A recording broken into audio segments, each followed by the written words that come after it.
In today's video, I'm going to teach you how to upload files to Google Forms in just 5 minutes. Let's dive right in and get you set up so you can easily collect file submissions through your Google Forms.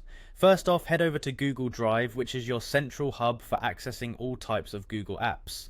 Once you're there, navigate to the top of the page where you'll find various app options. Click on Apps to open up the list of available applications. This menu is a handy gateway to many of the tools Google offers, including Google Forms. Now that you've opened Apps, look for Forms and click on it. This action will direct you to the main interface where you can create and manage your Google Forms. Once on the Google Forms page, select the option to create a new form by clicking on Blank Form. This allows you to start fresh with a form tailored to your specific needs without any pre-existing template constraints. With the blank form open, the next step involves naming your form. Giving your form a clear and distinct name not only helps in organizing your projects, but also provides respondents with an immediate understanding of what the form is about. After naming your form, it's time to add your question. At this point, you'll want to consider what information you need to collect.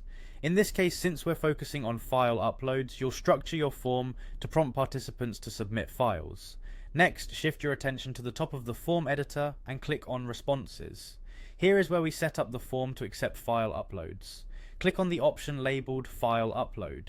This feature will allow users to attach files directly to their form responses, streamlining the collection process significantly. When you select File Upload, you might see a prompt requesting you to confirm this action. Go ahead and click Continue to proceed. To tailor the file upload field to your needs, click on Allow only specific file types. This option is particularly useful if you want to restrict uploads to certain formats, ensuring that you receive the type of files necessary for your task. Next, determine the maximum number of files that respondents can upload. Setting a limit here helps manage storage and makes it clear to respondents how many files are required. Following that, select the maximum file size you are willing to accept. This step is crucial as it helps manage space and ensures you don't receive unexpectedly large files that could disrupt your workflow. With everything set up, your final steps are to click on Publish to make the form available to share and distribute.